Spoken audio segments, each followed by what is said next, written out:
So in this video, we're going to take a look at using a radical to solve an equation. So let's start with the equation up at the top left. So I'm going to start by trying to isolate my x squared, which means I need to add 3 to both sides, which will give me 4x squared equals 16, and then divide by 4, which will give me x squared equals 4. Now, in order to get rid of the squared, I'm going to have to use the radical, because the squared and square root are inverse functions. They undo each other. So I'm going to have to add my radical to this problem. Well, whatever I add to the left-hand side, I also must add to the right-hand side. But as soon as I add a radical, as soon as I draw the radical in the problem over a number, I need to add a plus or minus in front of that radical as well, because I'm not sure if I'm talking about the positive root or the negative root. Well, the radical and the squared cancel out, so I'm left with x on the left-hand side. The square root of 4 is 2, so I'm left with x equals positive or negative 2, or I could write it as x equals 2 and negative 2. Either of those answers would be appropriate. Let's try another similar to that. Same first couple of steps. I'm going to subtract 6, so 2x squared equals 24. Divide by 2. So x squared equals 12. Now again, I'll need to take the square root to get rid of the squared. When I add the radical, I'm going to add plus or minus in front of the radical. So x equals, now in this case 12 is not a perfect square, so I'm going to have to simplify that as much as possible. So in order to simplify that, I'm going to need to take 12 and reduce it, as I've done in the past. So for example, 4 and 3, 4 breaks up into 2 and 2, so x equals positive or negative 2 square roots of 3.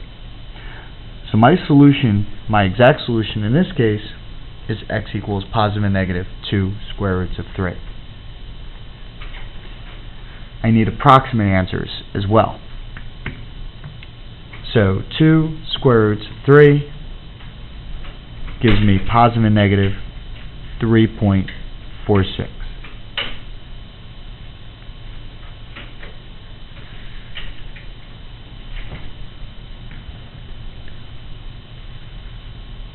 Taking a look at the problem down on the left, I'm going to subtract 1, so 3 times x minus 2 squared equals 27. Divide by 3, x minus 2 squared equals 9. Take the square root to get rid of that squared. So I'm not going to FOIL that x minus 2. In the past, we've been kind of trained to FOIL that x minus 2, but in this case, it's actually going to put me a step behind. The radical will undo that squared, just like it would for the x squared. So I'm left with x minus 2. And then the square root of 9 is positive or negative 3. Now, in this case, I still have some math left to do. I have to isolate that x. Might be best for me to take this equation and write it as x minus 2 equals 3, and then x minus 2 equals negative 3. Solve each of those equations. X equals 5, and x equals negative 1. So those are my two exact solutions.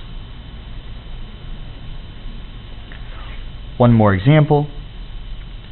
I'm going to add 2 to both sides of this equation. Negative 2 times 3x plus 1 squared equals negative 56. Divide by negative 2. 3x plus 1 squared equals 28. I'm going to use the radical again. Don't forget about the plus or minus in front. So 3x plus 1 is left on the left-hand side. On the right-hand side, I have another of these cases where I'm left with a number that is not a perfect square. Well, now what I'm going to need to do is over on the side, I'm going to need to reduce 28. So general rule of thumb, if I ask you for an exact answer in simplest radical form, you always need to make sure that if it's possible, you reduce your radical. So 28 is 4 and 7, 4 is 2 and 2. I have two 2's and a 7, cross 1, 2 out.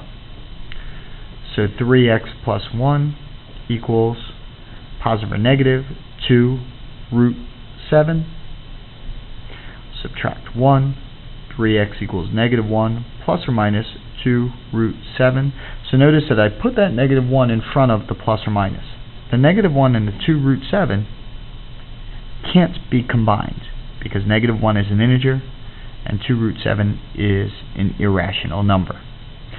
Unless I have a calculator, I shouldn't try to add them or subtract them. Last but not least, getting x by itself, I'll divide by 3. It's negative 1 plus or minus 2 root 7 all over 3. So this would be my list of exact answers. Using my calculator, I can find my approximate answers.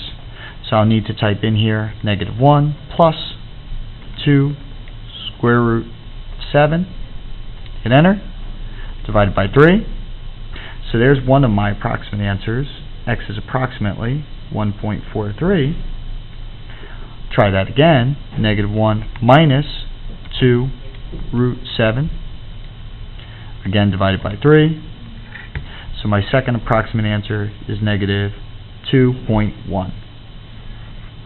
So these are my exact answers, and these are my approximate answers.